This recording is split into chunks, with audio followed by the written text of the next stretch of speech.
Pour bien s'entendre, il faut bien s'écouter. Rendez-vous sur M, la petite radio du Grand Maghreb. Amis auditeurs de Radio M, bonjour. Le Café des Experts Éco est de retour avec professeur Morad Goumiri. Bonjour. Bonjour. Et l'expert Farhat Aït Ali. Bonjour. On ne dira pas en coquineur professionnel. On va laisser le public juger de vos prestations. En tous les cas, très heureux de vous retrouver pour ce numéro 2 de la saison 2 du Café des Experts Économiques. Nous allons traiter d'une actualité de la semaine, une actualité qui a survenu brusquement. C'est l'ambassade des États-Unis à Alger qui a fait savoir dans un communiqué que l'Algérie était passible de sanctions si elle continue à commercer avec la Russie pour l'achat de ses armements.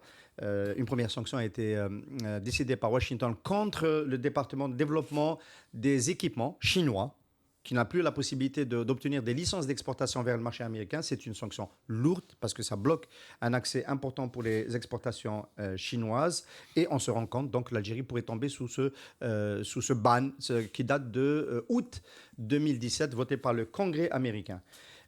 Messieurs, ma question, ce n'est pas de savoir si vous pensez que Trump va aller jusqu'au bout, l'administration Trump, on ne va pas parler de Trump, c'est vrai que peut-être Trump ne s'est pas retrouvé l'Algérie sur une carte, mais l'administration Trump peut-elle aller jusqu'au bout et exercer des pressions? En tous les cas, c'est ce que dit le communiqué, de l'ambassade des États-Unis à Alger, pour empêcher l'Algérie, notamment d'acheter, de se rendre acquéreur, acquérir les 15 MiG de nouvelle 29 M2 qu'elle est en train de négocier avec Moscou.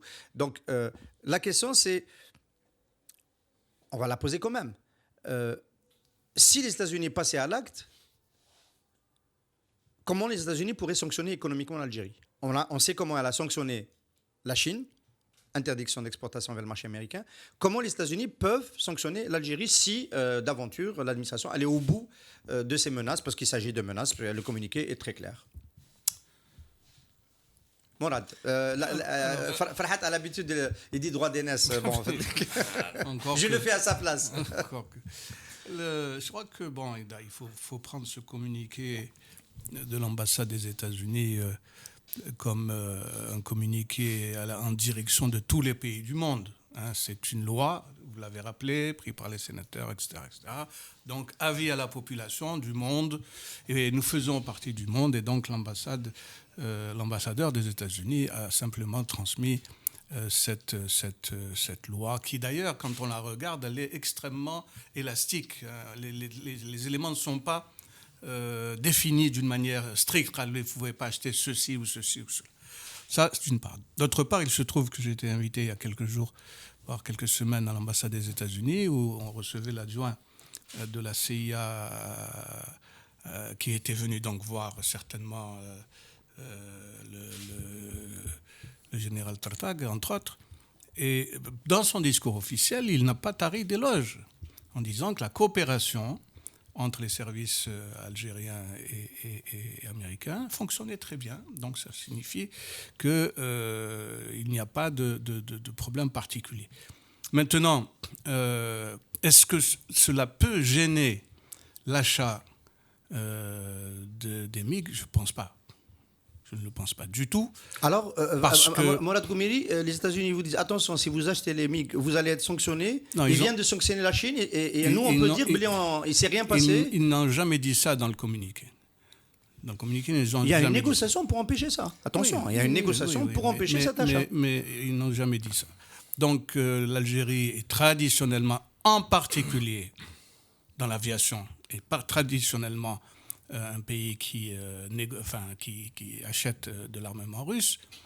L'une des tentatives, rappelez-vous, d'achat des Hercule C-130B, il y a 20 ans en arrière avec Lockheed, elle a fait l'objet d'abord au niveau du Sénat américain de toute une polémique en disant les lobbies juifs, etc. Attention, vous êtes en train de livrer Je vous signale que cet avion a 50 ans d'âge, entre parenthèses. Donc, le marché de l'armement est particulier. Ce n'est pas parce que vous avez de l'argent que vous pouvez acheter de l'armement. C'est pas comme ça que ça se passe. Maintenant, quant à dire aux gens, si vous achetez chez l'autre, je vous sanctionne, donc ça veut dire que ces pays-là représentent un danger. Et là, Non, c'est pas l'Algérie ça, c'est pas n'est ça. pas un C'est danger pas- pour c'est pas- l'Amérique. Non, attendez, j'ai pas envie qu'on se décadre par rapport à ce que. Non, l'Algérie, c'est pas un danger. C'est pas nous qui allons le dire ici. Le problème pour l'administration Trump, c'est d'un côté l'Iran. L'administration Trump va sanctionner tout pays, y compris les partenaires européens qui commercent avec l'Iran. Ça, c'est très clair. 4. Et ils ont commencé à le faire. Le 4. Voilà, à partir du 4 octobre. Et l'autre problème pour la Russie, pour les États-Unis, c'est la Russie. Et donc, dans le cas de la Russie, le problème, c'est affaiblir la Russie, donc faire pression sur la Russie, donc éviter que la Russie bénéficie et des clients, etc. C'est pas l'Algérie qui est intéressante. Non, mais soyons quand même logiques, on va essayer de relativiser les faits. Ce genre de sanctions, ce n'est pas des sanctions comme celles de l'ONU qui sont juridiquement fondées sur un isolement international ou un embargo sur l'armement pour un régime quelconque considéré pour une raison ou pour une autre comme étant un régime dérogeant aux règles du droit international, mais c'est des sanctions unilatérales d'une puissance qui estime, comme l'Empire romain à un moment donné, être en droit d'étouffer Carthage en étouffant ses clients. Là, on est pratiquement sorti de la logique du droit international pour entrer dans la logique de la suprématie par tous les moyens possibles et imaginables. Seulement, là, il faudrait quand même avoir les moyens de sa politique. Au-delà de l'Algérie, qui n'est pas spécialement la cible de ce genre de sanctions, il y a des clients traditionnels, habituels des États-Unis, qui sont même inscrits dans son système de défense, qui ont fait des commandes pour acquérir des armements russes, ultramodernes, en l'occurrence des S-400, que les Turcs, membres de l'OTAN, que l'Arabie Saoudite et le Qatar, qui n'existent pas militairement sans le parapluie américain, ont commandé. À la limite, les Américains seraient éventuellement pas en droit juridique, mais en droit politique et moral, d'exiger de leurs alliés ou de leurs protégés de ne pas quitter ce parapluie sous un prétexte ou un autre. Mais maintenant, si on prend les autres pays, dont l'Algérie, si on devait compter le nombre de clients traditionnels de l'Union soviétique, puis de la Russie en matière d'armement depuis les années 60. Dans le monde, l'Algérie paraîtrait comme Epsilon, même si elle est actuellement le premier acquéreur d'Afrique. Il s'agit des clients qui vont continuer d'acheter dans les mois qui viennent. Non, l'Inde n'obéira jamais à un tel oukase. L'Inde achète pratiquement 80% de son armement chez les Russes. Cuba. Cuba, à la limite, ce n'est pas vraiment. Comment ça non, mais ceux-là, ils sont déjà sous sanction. On parle de budget, là. L'Inde, c'est lourd comme acquisition. Après, il vient toutes les ex-républiques d'Asie centrale. Kazakhstan, Kyrgyzstan. Honnêtement, je vais vous dire. L'Algérie. On pouvait parler comme ça, Farhat Ali, avant. Je ne connais pas la date exacte, avant il y a 10 jours, tout simplement. Avant qu'il y ait cette sanction. Non, attendez. C'est une menace, pas de sanction. Oui. La sanction américaine contre les Chinois. Je parle de la Chine. Non, mais la Chine, c'est pas une menace. Non, mais la sanction. Et c'est de la Chine qu'il s'agit. C'est pas rien du tout. la sanction américaine contre les Chinois, ce n'est pas une sanction généralisée à tous les produits chinois ou aux avoirs chinois, parce que je ne pense tout de même pas que Trump irait jusqu'à séquestrer les deux. C'est l'organisme lié à l'importation qui a été sanctionné. Non, mais cet organisme-là, pour des équipements spécifiques, précis. Il n'y a pas eu de sanction économique globale. Mais il y a eu sanction. Oui, d'accord, mais enfin, ceci dit, ce n'est même pas une sanction.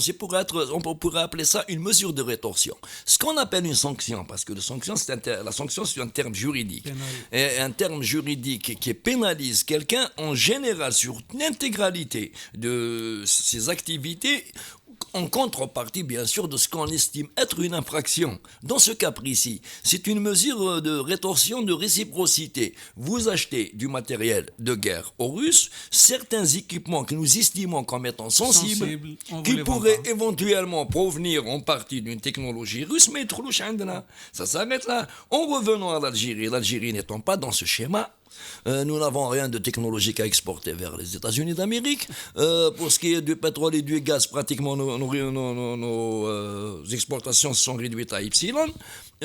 Pour ce qui est de l'acquisition de technologies américaines dans le domaine du forage, et dans le domaine surtout pétrolier, il va y avoir peut-être un déçu, en l'occurrence M. Ouattara, parce qu'il a fait cap sur l'Amérique, mais il n'y aura pas plus de dégâts que ça. De toute façon, tout ce qu'on projetait avec les Américains, c'était pratiquement virtuel et fumeux. Il y a à court, moyen terme. Je voudrais ajouter une chose.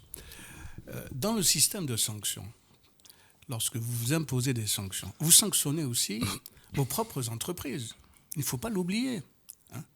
Lorsque vous dites, à partir d'aujourd'hui, je ne vous vends pas tel et tel produit américain, les entreprises américaines qui le produisent, qu'est-ce qu'elles vont en faire?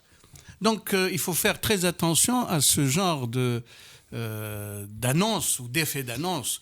J'ouvre le journal le matin et je vois l'Amérique vient de signer avec le Canada le nouveau accord ALENA. Alors qu'il n'y a même pas 6 mois, Trump, encore lui, disait aux Mexicains et aux Canadiens, c'est terminé, je ne veux plus entendre parler de ce... Alors, donc, et à mon avis...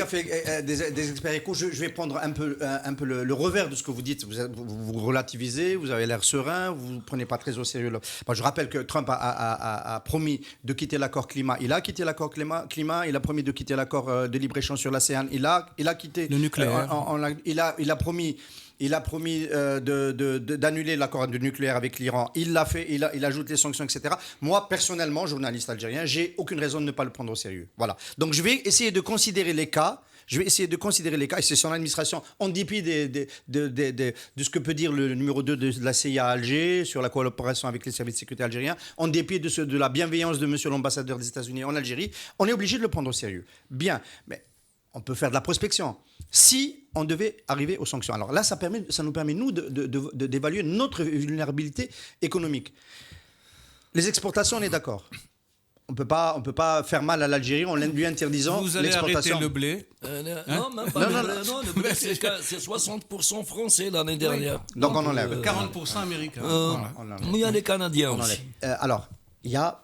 moi, j'ai écrit une chronique ce matin dans le Watan pour provoquer un peu le débat. Il y a y compris des anciens gouverneurs de la Banque d'Algérie, il n'y en a pas beaucoup, vous suivez mon regard, qui disent que ce n'est pas normal que l'Algérie laisse la totalité de son or, quasiment la totalité, en ce lieu Fort Knox, où on épargne, entre guillemets, on stocke l'or de l'Algérie et qu'il serait bienvenu de le rapatrier. Bon, évidemment, l'administration Trump ne peut pas faire ça. Je trouve plus en sécurité à Fort Knox, même avec Trump. C'est pas Ahmad Saïdani qui va le voler ici. Non, ce n'est pas physique. Quand je vous dis que dans les situations de la Banque d'Algérie, il n'apparaît pas en tant que détention en or. Il doit être inscrit dans un compte quelconque, mais les détentions en or, non, parce qu'il y a un chapitre détention en or. La situation de la Banque d'Algérie. Fait 1 milliard de dinars, fait 120 kilos. Donc, à partir du moment où je n'arrive pas à l'identifier dans la situation publiable de la Banque d'Algérie, c'est beaucoup plus dangereux que sa matérialisation physique. À partir du moment où on est détenant des documents qui prouvent que cet or est un Fort Knox, c'est une créance sur ce dépôt américain. Ça permet de couvrir mais si on a des levées de fonds. Par contre, si on n'a pas les documents qui nous permettent éventuellement de le matérialiser par écrit sur les situations de la Banque d'Algérie, là qu'il soit à Fort Knox ou à Bouffelix, c'est tout aussi dangereux. Donc le problème ne se situe pas au niveau de la sécurité de ce stock, qui grosso modo ne représente que 9 milliards de dollars, mine de rien. C'est quand même 9 milliards de dollars. Il fut un temps où 9 milliards de dollars comptaient beaucoup dans nos réserves. Il fut un temps aussi où 900 milliards de dollars étaient dépensés sur la base de 50 milliards par an sans que personne ne se demande trop exactement où est-ce qu'on va trouver les autres. Mourad Gomeri, l'or algérien Fort Knox. Mais c'est une excellente... D'abord, c'est pas d'aujourd'hui. Non, je veux dire, est-ce qu'il ne peut pas être pris en otage par l'administration américaine? C'est comme les Nations Unies, ça, c'est pas... Oui, voilà. Maintenant, si vous considérez que les États-Unis vont débarquer à Sidi Ferruch, comme ce fut le cas pour la France, parce que le Dé Hassan lui a demandé de lui rendre son argent, il faut être sérieux. Il faut être sérieux. D'abord, encore une fois, je dis le communiqué qui a été publié, c'est la transmission dans tous les pays du monde d'une loi qui a été prise par le Sénat américain. Sauf que dans le cas algérien, il y a une négociation. C'est précis. Et il y a une négociation qui est ouverte. Je ne suis pas dans le secret de la négociation. Je n'ai pas terminé. Quelle partie? Voilà. Je ne suis pas dans le secret de la négociation. Qui est mandaté côté algérien à négocier un abandon de souveraineté quelque part? En lieu et place des concernés. Quand je dis les concernés, ça se limite pour une action aussi dangereuse que ça au président, ou bien par délégation au vice-ministre de la Défense. Au ministre de la Défense. Non. Le ministre, c'est lui. alors, c'est encore plus humilié. Alors, on va continuer à effeuiller un petit peu les possibilités de mesures de rétorsion que l'administration Trump pourrait prendre contre l'Algérie. On oublie l'or de Fort Knox, on est d'accord pour dire que c'est sûrement par là que ça passera. Les autres actifs, est-ce qu'il y a des actifs en portefeuille algérien sur lesquels il pourrait y avoir une prise d'avoir? Il y a 960 millions de dollars de bons du Trésor américain dans toutes les réserves de change. Il n'y a pratiquement rien. Tout est dans des comptes courants. Maintenant, le problème, c'est les fameux comptes courants. Il peut y avoir une saisie d'avoir. Non, c'est un peu partout. Mais non, mais ici, ils ne pourront jamais faire une saisie d'avoir. Pourquoi? Ils ne pourront pas faire une saisie d'avoir parce que des sanctions globales touchant un pays, à ce stade-là où on saisit ses avoirs, on ferme toutes les vannes, ça veut dire que c'est une... C'est une guerre. Non, même pas. C'est une guerre et c'est un prélude à quelque chose d'encore plus belliqueux. On n'en est pas là. Les États-Unis d'Amérique n'ont pratiquement ni envie, ni encore moins les moyens d'entrer en guerre avec la moitié de la planète à cause du matériel russe. Et j'ajouterai que nous avons eu le cas de l'invasion de l'ambassade américaine en Iran, avec prise d'otages, et on avait bloqué tous leurs avoirs, et c'était des milliards de dollars à l'époque. De l'Iran. Hein. De l'Iran. Qu'est-ce qui s'est passé? Eh bien, au bout de quelques années, ils ont négocié avec, comme intermédiaire, l'Algérie, qui a donné avec l'ex-gouverneur Msfa Israel Rabbi Rahmo, et on a restitué tous ces avoirs. Entre-temps, il y a eu des sanctions. Et ma question... il y a un mécanisme, messieurs.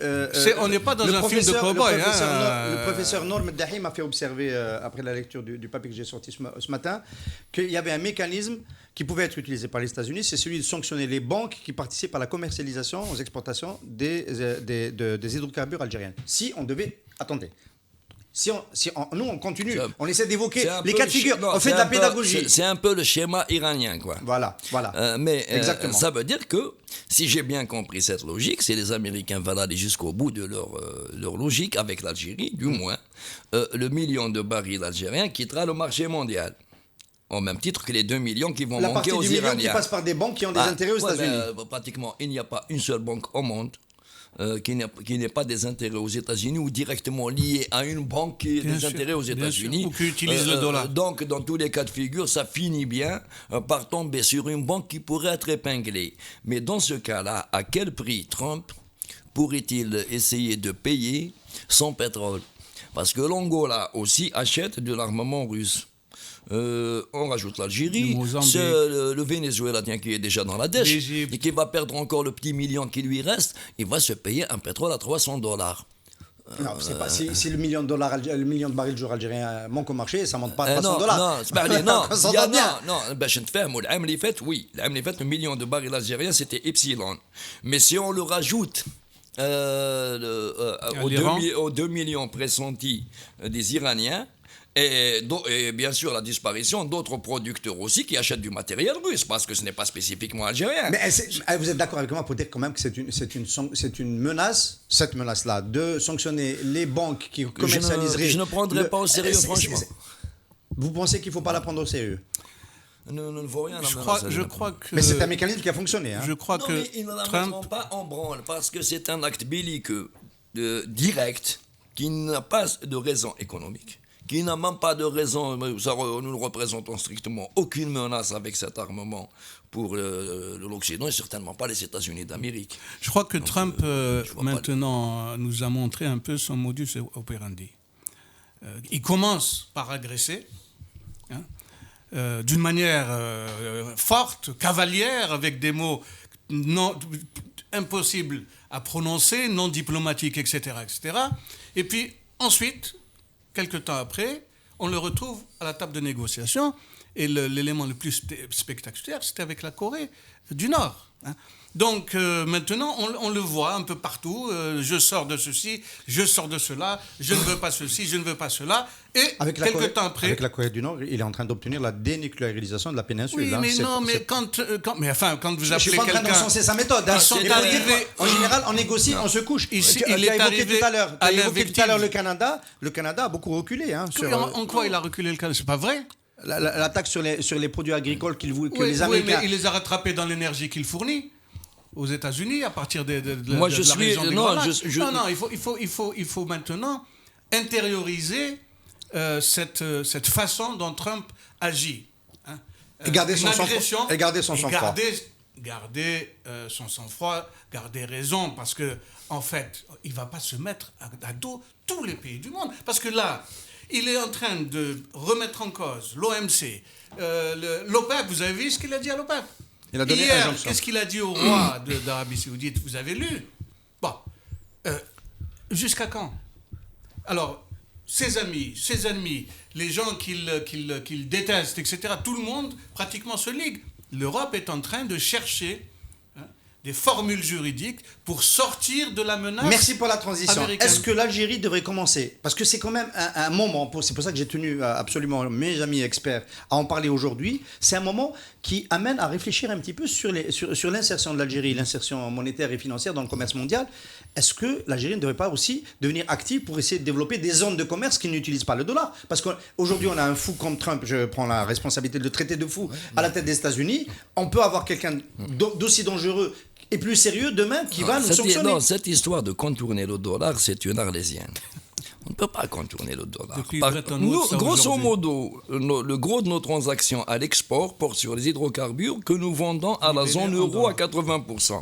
Donc déjà, nous avons contourné, malgré nous, en matière d'export. Nous n'avons pas trop de clients en dollars. Sur le sud-est asiatique, on envoie un peu de GNL, pas du tout de pétrole. Le reste du pétrole, il va à Rotterdam, c'est une zone euro. Il va chez les Européens en contractuel, c'est la zone euro. Le gaz, pratiquement, on peut dire les 43 milliards de mètres cubes, c'est 4 pays. Espagne, France, Italie, Belgique. Donc à partir de là, on est déjà débarrassé du dollar, du moins théoriquement, virtuellement, côté exportation. Maintenant, pour ce qui est des importations, ce que nous importons dans la zone dollar, on importe de chez les Chinois. Donc les Chinois, ils ne vont pas rappliquer vers l'euro s'ils n'arrivent pas à imposer leur propre monnaie comme ils l'ont déjà essayé. Ils sont en train de le faire. On a eu les premières transactions Ceci dit, le dollar est la référence non pas monétaire du monde, c'est la plus grande escroquerie du XXe siècle. Est-ce qu'on peut être si sûr que ça, Farhat Aïtali? Les Européens n'ont pas aimé les sanctions imposées unilatéralement, on est d'accord, on est sorti du droit international par l'administration Trump dans le cas iranien, et ils ont décidé de monter un mécanisme qui leur permet de continuer à sanctionner, à commercer avec l'Iran, parce qu'ils perdent beaucoup quand même, à l'Iran, en n'utilisant pas le dollar, sachant que le mécanisme juridique qui permet à l'administration américaine de sanctionner, c'est l'utilisation du dollar. Et c'est en train de se mettre en place, avec la Russie aussi dans le jeu. Une référence historique qui semble ne pas être tenue ici dans les analyses des uns et des autres. Cette référence historique, c'est lorsque Nixon, en 1971, a décidé de quitter le fixing. Non. L'étalon or. Non, le 15 août 1971. Non. Il a décidé de détacher l'or du dollar. Mais c'est ce que je suis en train de dire. C'est ce que je viens de dire. Il a suspendu. Voilà, écoute-moi quand même. J'ai donné la date. Le 15 août 71, suppression de la référence à l'étalon or. C'est pas la même chose. Il a décidé de déconnecter le dinar du dollar. Voilà. Regarde qu'il a imprimé. Il a fait la même chose. À partir de ce moment-là, les Européens ont commencé à créer l'écu d'abord. Et l'écu a donné naissance à l'euro. Ça veut dire quoi? Ça veut dire qu'au niveau des partenaires économiques internationaux, ils ont dit ça suffit que cette monnaie internationale, qui est à la fois nationale et internationale, dicte sa loi. Parce qu'ensuite, il a fait une dévaluation de 30%. Ça veut dire que l'ensemble des pays du monde qui avaient en stock se sont appauvris en même temps que les États-Unis. Et qu'est-ce qu'il a dit? C'est avec ça que je vous protège militairement. Nous étions en plein accord SALT, rappelez-vous, les missiles russes, les scouts contre les SALT. Donc, Mourad Goumiri, en 2018, le monde n'est pas celui de 71 et on n'est pas avec Nixon. Mais en 2018, il y a une puissance qui s'appelle la Chine. Il y a une puissance montante qui aujourd'hui, certains considèrent que c'est déjà la première économie du monde, qui est en mesure d'instaurer un modèle d'échange. Est-ce que l'Algérie n'a pas intérêt à rejoindre cette zone qui est en train de se mettre en place, en tous les cas à ouvrir la porte, pour pouvoir commercer, y compris importer? Dans la route de la soie, moi j'ai toujours milité pour un partenariat très serré, stratégique avec la Chine, avant même que les Chinois ne fassent cette proposition. J'ai toujours dit qu'il fallait que qu'on trouve un terrain d'entente pour essayer de décoller ensemble le bassin méditerranéen. Malheureusement, dans cette route de la soie, tant que nous avons les tenants du 51-49 orienté, des copains qui se cachent derrière le mur, des dispositions bizarres pour favoriser X au détriment d'Y, on ne peut même pas s'inscrire dans la route des épines. Alors pour la soie, on peut repasser. Il n'y a rien à faire. Le problème, il est local, il n'est pas au niveau international. On est désormais sur la route de la cocaïne. Donc il y a du progrès. Mais on n'a pas fait long feu là-dessus. Ça s'est terminé en queue de poisson. Les relations avec la Chine populaire, mais ne datent pas d'aujourd'hui. Depuis 58. Ne datent pas d'aujourd'hui. Moi, je me rappelle que le commandant Azden était parti avec Ousdir. Ils avaient été reçus, ils avaient été par Chou Enlai. Et la Chine avait aidé l'Algérie, etc.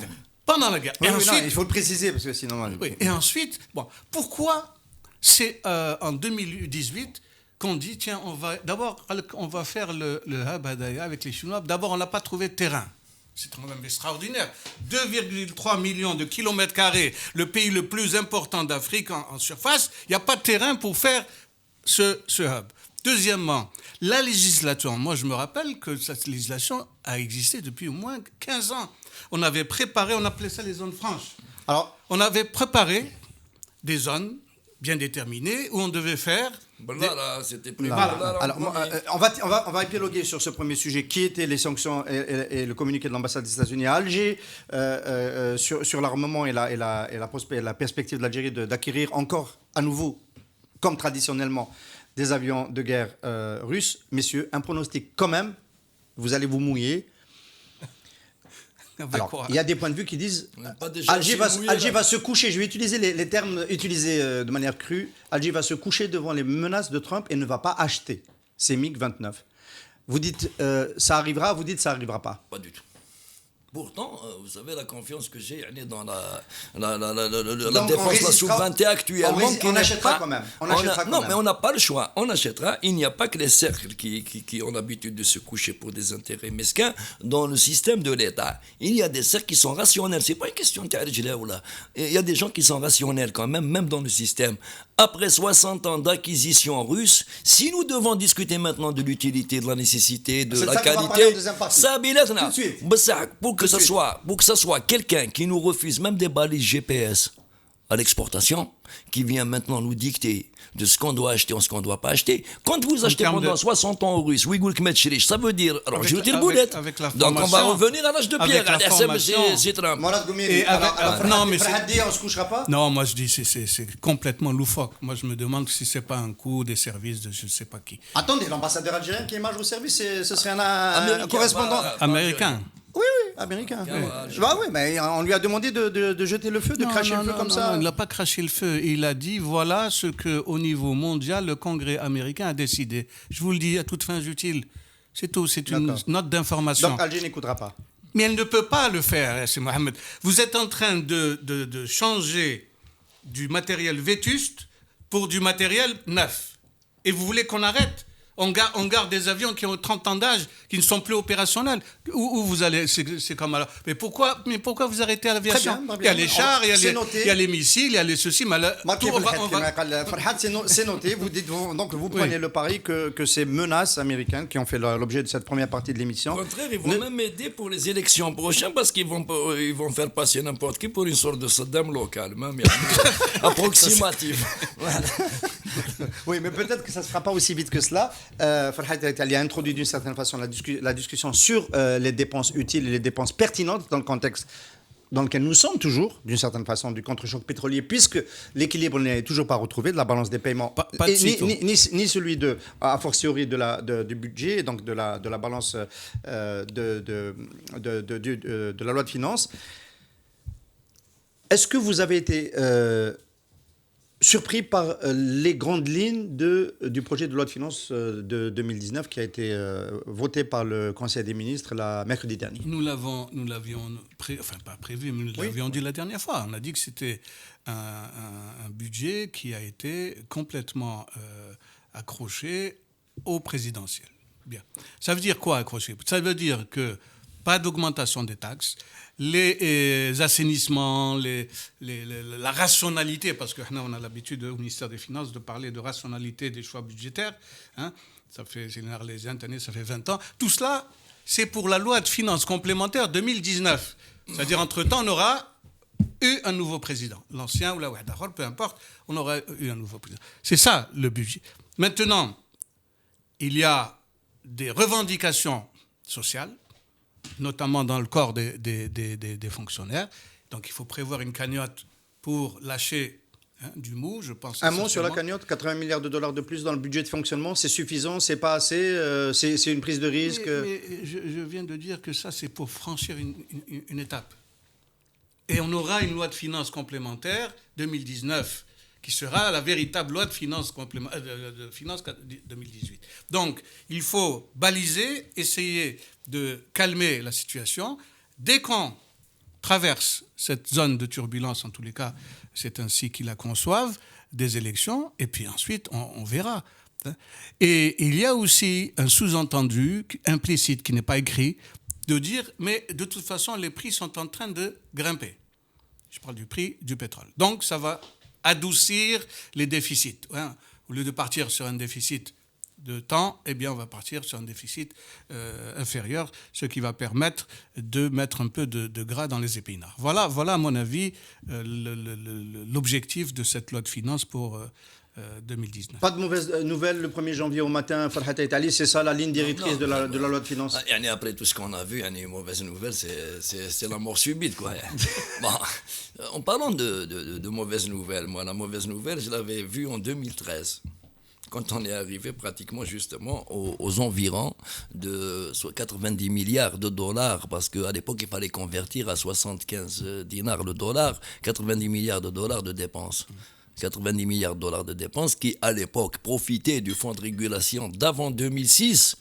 Parce que mine de rien, le fonds de régulation à partir de 2009, il était plus ponctionné que... Mais bon, comme il y avait une courroie qui l'alimentait régulièrement, on ne se rendait pas compte qu'on ponctionnait royalement à l'époque. Enfin, c'est aussi parce que le fixing, le prix de référence était quand même considéré à 35 $. Oui, mais le Haknaoui, il a fait 5 000 milliards de dinars, le fonds de régulation, oui, je ne suis pas déficitaire. Vous êtes déficitaire, mon cher ami, qui a fait 5 000 milliards. En plus de ça, ils ont profité aussi pour s'endetter auprès des banques publiques, pour essayer de disperser un petit peu tous les trous qu'ils faisaient. Donc on est arrivé, grâce au pétrole à 120 $, à des budgets devenus quasiment incompressibles.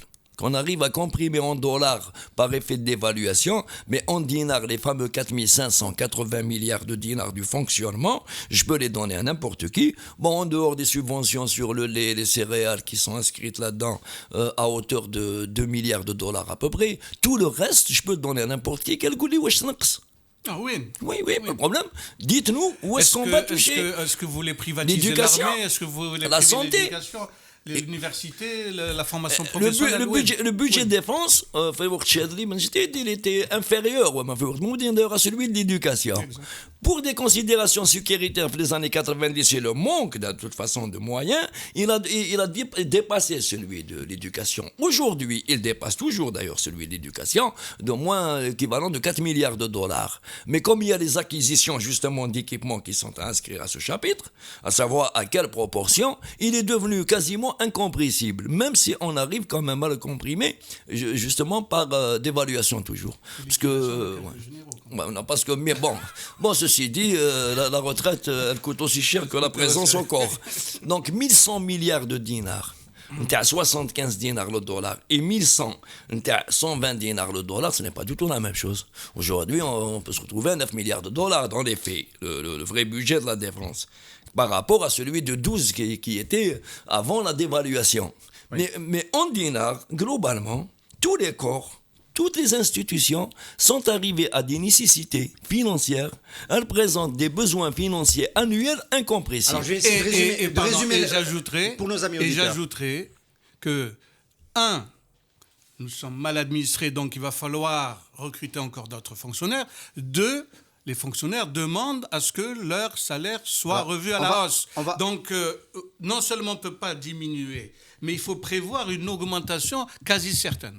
Alors, on va dire en gros, que la gouvernance économique algérienne, depuis le contre-choc pétrolier, a trouvé plus ou moins le subterfuge pour encaisser le choc du déficit de la balance des paiements en agissant sur la dévaluation rampante, accélérée, plus ou moins, avec Loukala, elle s'est ralentie, avec son prédécesseur Mohamed Ksassi, elle était plutôt rapide. Dépréciation, pas la dévaluation. Dépréciation dans la durée.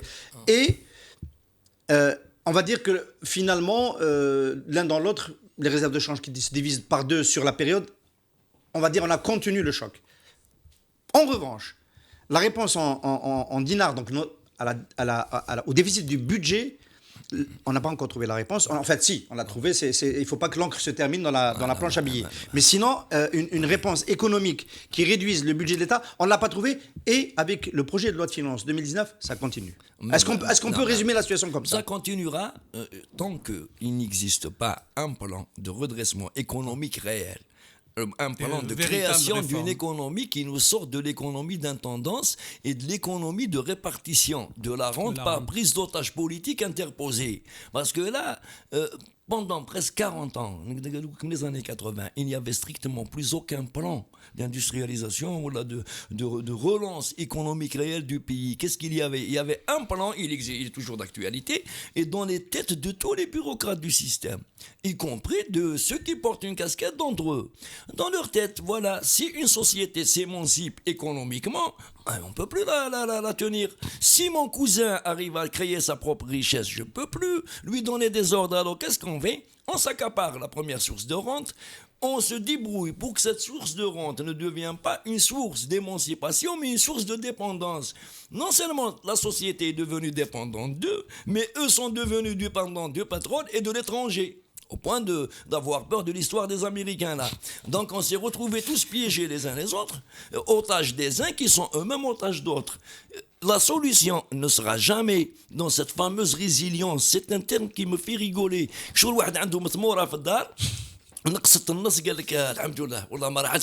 Mais bon, après, la suite, c'est le fruit du hasard. Ces fameuses réserves de change, c'est le fruit d'un différentiel entre nos capacités d'importation à l'époque. On n'avait pas encore un marché capable d'absorber autrement que le khliwa. On a rassemblé quelques sous qui étaient destinés initialement pratiquement à payer la dette, même garder le baqi, pour voir venir, pour les utiliser dans un fonds souverain éventuellement d'investissement.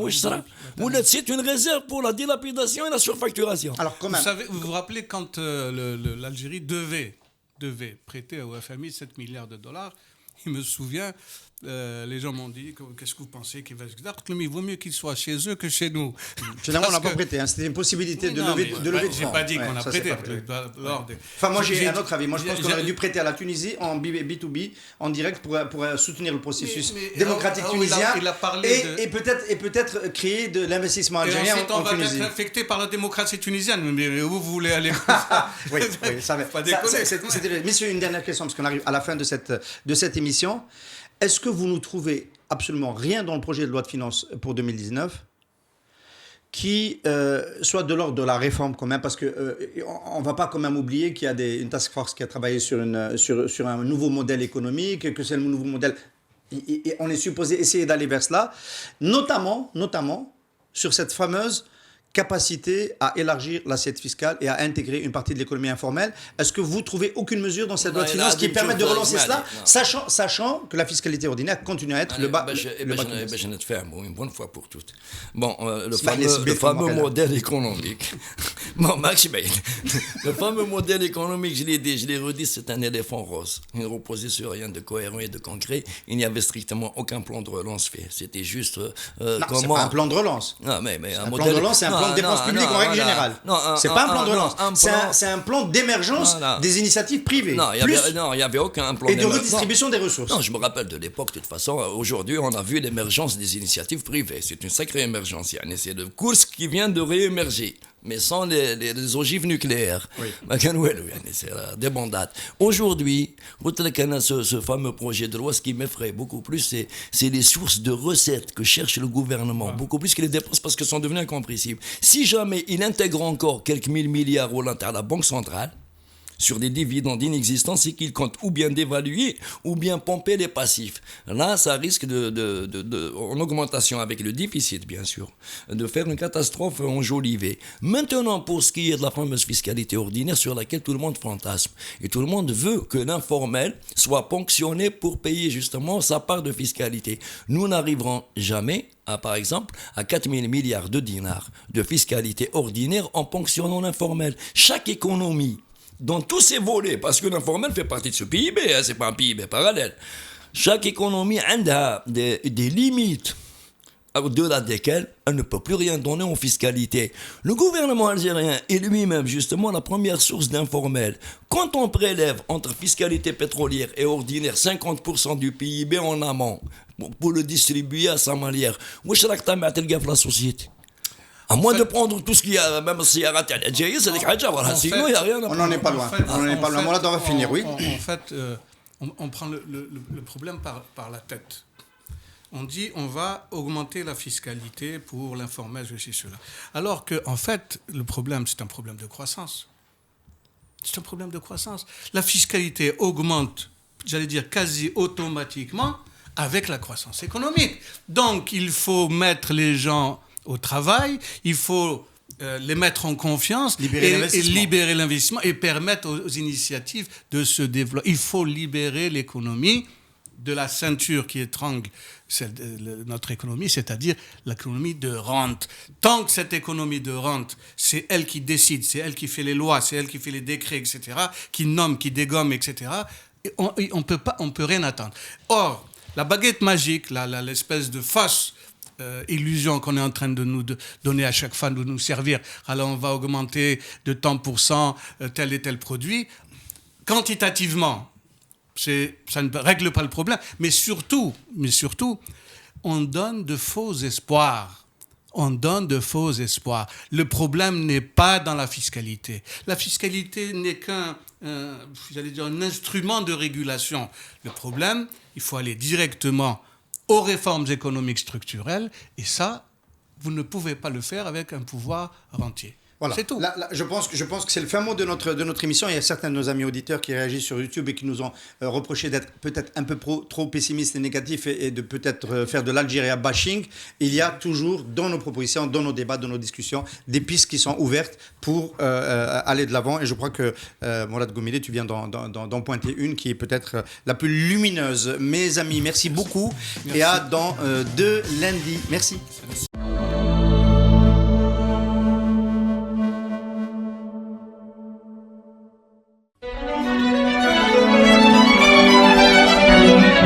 Pour bien s'entendre, il faut bien s'écouter. Rendez-vous sur M, la petite radio du Grand Maghreb.